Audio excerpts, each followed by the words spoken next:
సెక్యూరిటీని కాపాడుకుంటున్నావు, హ్యాపీగా పని చేసుకో. తెల్లారు లేస్తే అరుపులు పెడబొబ్బలు సెక్యూరిటీ వాళ్ళని కొడుతున్నాడు. ఈ మధ్యన చూస్తూ ఉన్నారేమో మీరు. ఆయనకి సెక్యూరిటీగా ఉండే పోలీసు వాళ్ళని కూడా కొడుతున్నాడు. నేను అందుకే చెప్పాను ఆయన భార్య గారికి, ఆయన శ్రీమతికి, అమ్మ గీతమ్మ ఇప్పుడు అరుస్తున్నాడు ఫ్రస్ట్రేషన్లో, రేపు ఏమన్నా కరుస్తాడేమో ఇంట్లో కట్టయితే అని చెప్పా. ఏందా అరుపులు పెడబొబ్బలు, ఏంది లొల్లి? ఆయన బాధ ఏందో నాకు అర్థం కాదు. నన్ను పట్టుకుని నోటికొచ్చినట్టు మాట్లాడతాడు. నువ్వు నీలాగా నేను గుంటూరులో చదువుకోలేదు అంటాడు. అవును, నేను చదువుకున్నా గుంటూరులో. నేను చదువుకున్నా, ఓ 2 ఏళ్ళు చదువుకున్నా. నేను 1991లో రాష్ట్రం ఒకటిగా ఉన్నప్పుడు ఆనాడు మా నాన్నగారు నన్ను తీసుకొని పోయి అక్కడ విజ్ఞాన్ కాలేజీలో లావు రత్తయ్య గారు అన్న పెద్ద మనిషి ఉంటారు, ఆ రత్తయ్య గారి కాలేజీలో వేస్తే ఖమ్మం జిల్లాలోని చాలామంది పిల్లల్లాగానే నేను కూడా పోయి చదువుకున్నా. చదువుకుంటే తప్ప నేను నీలాగా ఆవారగడ్లాగా తిరగలేదు. మరి నేను చదువుకున్నా. మా అమ్మ నాన్న నాకు చదువుకోమంటే చదువుకున్నా, అది కూడా తప్పేనా? నేను ఇంకోటి అడుగుతా, నేను ఆంధ్రాకి పోయి చదువుకుంటే తప్పంట, కానీ ఈయన మాత్రం భీమవరం నుంచి అల్లుడు తెచ్చుకోవచ్చు అంట. ఇదెక్కడ నీతి? మరి నువ్వేమో ఆంధ్ర నుండి అల్లుడిని తెచ్చుకోవచ్చు, నేను ఆంధ్ర పోయి చదువుకోకూడదా? ఇంకో మాట అంటాడు, నేనంట అమెరికాలో బాత్రూమ్లు కడిగేటోనంట. నీ అయ్యా నేను ఏం చెప్పాలి నీకు? మీ అన్నున్నాడు కదా అమెరికాలో, మీ అన్నున్నాడు జగదీష్ రెడ్డి అని, రేవంత్ రెడ్డి అన్నున్నాడు. ఆయన ఇంట్లో ఆయన బాత్రూమ్ కడుక్కోడా? ఈయోడని వచ్చి కడుగుతాడా? ఎవరింట్లో వాళ్ళు అక్కడ బోళ్ళు కడుగుతారు, వంట వండుకుంటారు, తింటారు. అక్కడ పనులు దొరకరు. సామాన్యమైన కుటుంబాలకు అక్కడ పనులు ఉండరు. నువ్వు వేల లక్షల కోట్ల అధిపతి అయితే తప్ప నీకు అక్కడ ఉండరు. ఎవరింట్లో వాడు పని చేసుకుంటాడు. అయినా ఇక్కడ మా ఆడకూతురులు ఇంతమంది ఉన్నారు. మనం ఇళ్లలో మన పని చేసుకోమా? తప్ప చేసుకుంటే ఎవరింటి పనులు చేసుకుంటే తప్ప? నాకు తెలవక అడుగుతా, ఏం మాటలు ఇవి? నిన్ను గెలిపించింది ఎందుకు? నిన్ను అడుగుతున్నది ఏంటి? నువ్వు చేస్తున్నది ఏంటి? ఈ ఎగవేతలు బంద్ చేసి, ఈ పనికి మాలిన డైలాగులు బంద్ చేసి పని చేయరా బాబు అంటే అది చేత కాదు. ఇక మీ జిల్లా మంత్రులు అయితే ఒక్కొక్కడికి మొక్కాల. ఒక ఆయన ఉన్నాడు రెవెన్యూ మంత్రి బాంబులేటి, ఇక దీపావళికి బాంబులు వెళ్తాయి చూడండి అన్నాడు. 2 దీపావళిలు పోయినాయి, బాంబులు ఎక్కడ వెళ్ళాయో నాకు తెలియదు.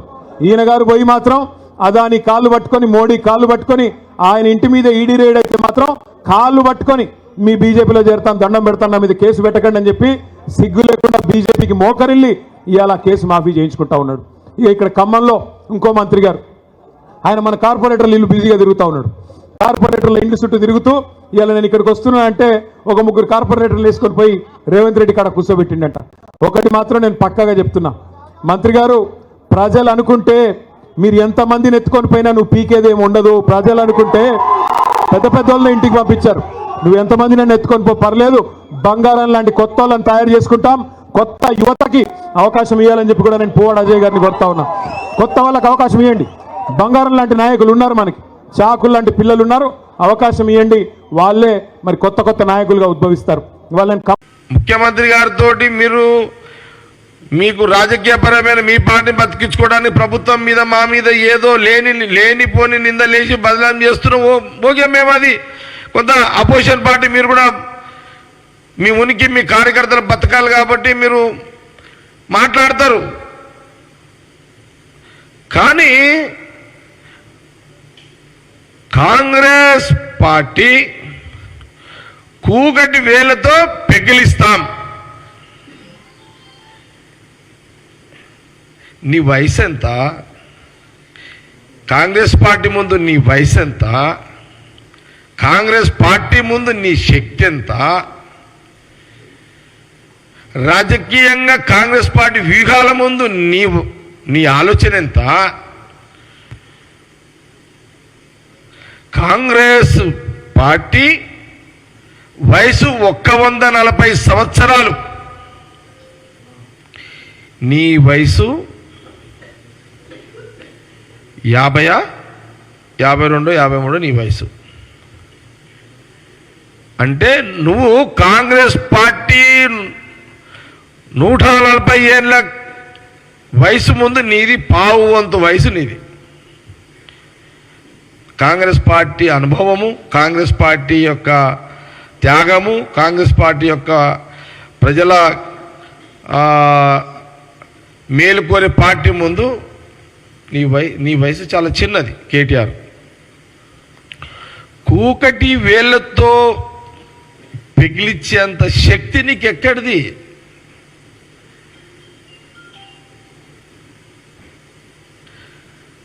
కాంగ్రెస్ పార్టీ అంటే ఏమనుకుంటున్నావు? కాంగ్రెస్ పార్టీ అంటే కల్పవృక్షం, అది కల్పవృక్షం కాంగ్రెస్ పార్టీ అంటే. ఆయన మీద ఆయనకు నమ్మకం లేదు. ఫస్ట్ ఆయన ప్రభుత్వం మీద నమ్మకం లేకనే దించేసిర్రు. ఇప్పుడు ఆయన మీద ఆయనకు నమ్మకం లేకుండా పోయింది కేటీఆర్ మీద. అందుకని ఆతృత. నేను ఒక మాట చెప్తా, ఆలోచన లేదు, ఆవేశం ఎక్కువ, ఆలోచన తక్కువ. అది వాళ్ళకి ఆతృత అంతా. అయ్యో మా అధికారం పోయింది, మా ఎస్టేట్ పోయింది, మా ఫామ్ హౌస్లు పోయినాయి, మా ప్రగతి భవన్లు పోయినాయి అనే బాధ తప్ప నిజంగా ప్రజల పట్ల వీళ్ళకి చిత్తశుద్ధి ఉంటే ఈ అన్ని ఇవాళ మేము దరఖాస్తులు తీసుకునేటి అన్ని నువ్వు పరిష్కరించటోని. ఇలా ఎందుకు పరిష్కరించలేదు? ఇవాళ మా మీద వీళ్ళు చేస్తలే వాళ్ళు. మేము ఆల్రెడీ మొదలు పెట్టినాము, చేస్తున్నాము. నువ్వు బస్సు పెడితే క్యాబరెట్ డ్యాన్సులతో పోల్స్తీవి, బస్సులలో వేసుకోవడాన్ని. నువ్వు రుణమాఫీ నువ్వు చేయలేదు. 2 లక్షలు మీ ముఖానికి ఎప్పుడైనా చేసినా? మేము చేసినాం ఏకకాలంలో. చేస్తే ఇంకా జరగలేదు అన్నది చాలా వరకు వీళ్ళ ప్రభుత్వంలో 2014 తర్వాత 15, 16, 17, 18 దాకా లక్షల మంది పెండింగ్లో పెట్టిపోయారు. అలాంటి వాళ్ళు అందరు కూడా పెండింగ్లో ఉన్నాయి ఇవాళ. అది అసలు కథ. కాబట్టి ఇప్పటికి కూడా మా సీఎం గారు అలాంటి ఏమైతే మనం ఇచ్చిన ఏదైతే 2018 తర్వాత ఇస్తామని మాట ఇచ్చినామో అవన్నీ క్లియర్ చేయాలనే ఆలోచనతో ఉన్నాడు. మేము మొదలు పెట్టాం. పేదోళ్లకు, భూమి లేని వాళ్ళకు ఇందిరమ్మ ఆత్మీయ భరోసా ఇస్తే ఏమి లేని వాళ్ళకి ఇస్తారాట, ఎకరం 2 ఎకరాలకి ఇయ్యరాట అని అంటే ఏం లేని వాళ్ళకే కదా ఫస్ట్ రావాల్సింది. నువ్వంటే 100 ఎకరాలు ఉన్న వాళ్ళకి ఇచ్చినావు, 500 కోట్లు ఉన్న వాళ్ళకి కూడా రైతు బంధు ఇచ్చినావు. ఇవాళ మా దగ్గర కూడా ఒక ఇన్సిడెంట్ జరిగింది. గత 23వ తారీఖు నాడు గ్రామ సభ జరుగుతుంటే, గ్రామ సభలో లిస్ట్ వచ్చిందో లేదో ఎవరికి తెలియక ముందే ఆయన భార్య అంగన్వాడీ టీచర్ అమ్మ. ఆ లిస్ట్ అక్కడ చదువుతూ ఉంటేనే మందు తాగి ఆత్మహత్యకు ప్రయత్నం చేశాడు. అంటే అక్కడ ప్రేరేపించారనేది అర్థమవుతుంది కదా ఇవాళ.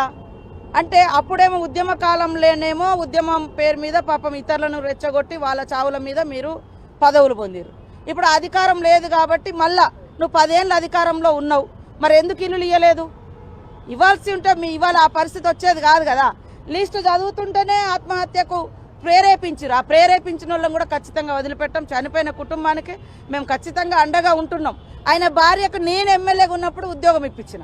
ఈ బీఆర్ఎస్ వాళ్ళు 10 ఏళ్ళ అధికారంలో ఉండి ఒక ఇల్లు ఇవ్వలే, ఒక భూములకు పట్టాలు ఇవ్వలే, మరి ఒక ఉద్యోగం అయ్యలే. మేము ఇచ్చినాం. ఇవాళ మా గ్రామ సభలు జరుగుతా అంటే ఇట్లాంటివన్నీ ప్రేరేపించి వాళ్ళ ప్రాణాలు తీసుకొని ఆ చావులతోటి రాజకీయం చేసేటువంటి నీచ బుద్ధి మళ్ళీ దాన్ని ట్విట్టర్లలో పెట్టి దేశమంతా అరే నాయన గ్రామ సభ అవుతుంది, ఇవాళ కాకుండా రేపిస్తాం, మాకు 4 ఏళ్ళ టైం ఉంది. నువ్వు 10 ఏళ్ళు ఇచ్చి ఉంటే ఆయన ఎందుకు అక్కడ దాకా ఆ పరిస్థితి వచ్చేది? దాని వెనుక కూడా వాళ్ళే ప్రేరేపించడం, ఇట్లా చేయండి, గలాట చేయండి, నీకు చేతగాలే, నువ్వు ఇయ్యలే, మేము ఇస్తామని గ్రామ సభలు పెట్టాం. ప్రజల ముందటనే సెలక్షన్ అవుతుంది. ఇలాంటివి కూడా నీచమైన రాజకీయాలు మానుకోండి. తెలియదని మీరు మాట్లాడుతున్నారు. అసలు మీరు ఏమన్నా వ్యవసాయం గురించి మీరు చేశారా? ఆ మాటలు చెప్పి ముఖ్యమంత్రి అయిన తర్వాత రైతులకు ఎంత ఇన్కమ్ వస్తుందని చెప్పిన మీరు మరి రైతులను అందరినీ కోటేశ్వరులను చేయలేకపోయారేమి? వ్యవసాయం మీద మీకు అంత పెద్ద గ్రిప్ ఉంది కదా. వడ్లకి ఎడ్లకి సంబంధం తెలియని రాహుల్ గాంధీ గారిని మీరు క్వశ్చన్ చేయడానికి ముందు 1 ఏళ్ళు ఎదట మనిషికి చూపించేటప్పుడు మిగతా 4 ఏళ్ళు మీకెళ్ళే చూపిస్తాయన్నది మీరు మర్చిపోవద్దండి. మీరు ఏనాడైనా పాదయాత్ర చేశారా అని ఈ వేదిక మీద నుంచి వారిని ప్రశ్నిస్తున్నాను. రాహుల్ గాంధీ గారిని క్వశ్చన్ చేసే అంత స్థాయిలో మీరు ఉన్నారా? మాటలకు ముందు కూడా మీ పరిధేంటి కూడా ఆలోచించుకొని మాట్లాడాలి. ఈనాడు తెలంగాణ రాష్ట్రం, ఈనాడు మీ పదవులన్నీ కూడా శ్రీమతి సోనియా గాంధీ గారు, ఆనాడు రాహుల్ గాంధీ గారు పెట్టిన భిక్ష అనేది కూడా మర్చిపోవద్దు.